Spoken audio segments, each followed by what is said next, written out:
Hello மக்களே! இன்றைக்கி நாம் ஒரு குயிக்கான டேஸ்டியான மீல் மேக்கர் கிரேவி தான் பார்க்க போகிறோம். ஃபஸ்ட்டு ஸ்டவ் ஆன் பண்ணிவிட்டு ஒரு பாத்திரம் வச்சுக்கோங்க. அதில் மீல் மேக்கரோட அளவு பார்த்துட்டு அது முழுகிற அளவுக்கு தண்ணி சேர்த்துக்கோங்க. மீல் மேக்கரும் சேர்த்துட்டு நல்லா மிக்ஸ் பண்ணிக்கலாம். இப்போது நல்லா கொதிக்க ஆரம்பிச்சிருச்சு. இப்போது இந்த மீல் மேக்கரை வேற ஒரு பவுலுக்கு ட்ரான்ஸ்ஃபர் பண்ணிக்கிறேன். இப்போ ஒரு பேன் வச்சுட்டு அதில் 3 டேபிள் ஸ்பூன் ஆயில் சேர்த்துக்கலாம். ஆயில் ஹீட் ஆனதும் சோம்பு, பட்டை, லவங்கம், ஒரு பிரியாணி இலை சேர்த்து நல்லா ரோஸ்ட் பண்ணிக்கலாம். கூடவே ஆனியன் அண்டு டொமேட்டோ சேர்த்துக்கலாம். வெங்காயம், தக்காளி ரெண்டுத்தையுமே நல்லா ரோஸ்ட் பண்ணிக்கலாம்.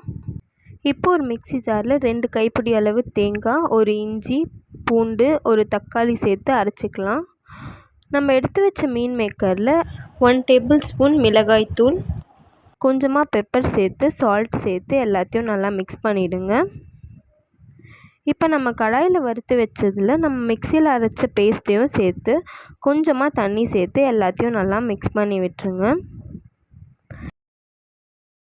இப்போ கடாயில் 1 டேபிள் ஸ்பூன் அளவுக்கு மிளகாய்த்தூள், மஞ்சள் தூள், பெப்பர், மல்லித்தூள், தேவையான அளவு உப்பு சேர்த்து எல்லாத்தையும் நல்லா கலந்து விட்டுக்கோங்க.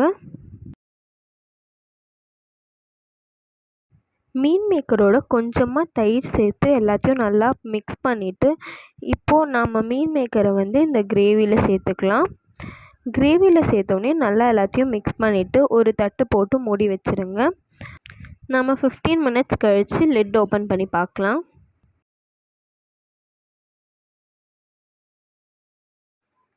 இப்போது கொஞ்சமாக கொத்தமல்லி போட்டு நம்ம ஸ்டவ் ஆஃப் பண்ணிடலாம். அவ்வளோதான், பாருங்கள், சூப்பரான டேஸ்டியான ரொம்பவே குயிக்காக மீல் மேக்கர் கிரேவி ரெடி ஆகிடுச்சு. இந்த கிரேவியை நீங்கள் தோசை, சப்பாத்தி, பரோட்டா இது கூடலாம் நீங்கள் சைட் டிஷ்ஷாக டேஸ்ட் பண்ணிக்கலாம். ரொம்பவே சூப்பராக இருக்கும்.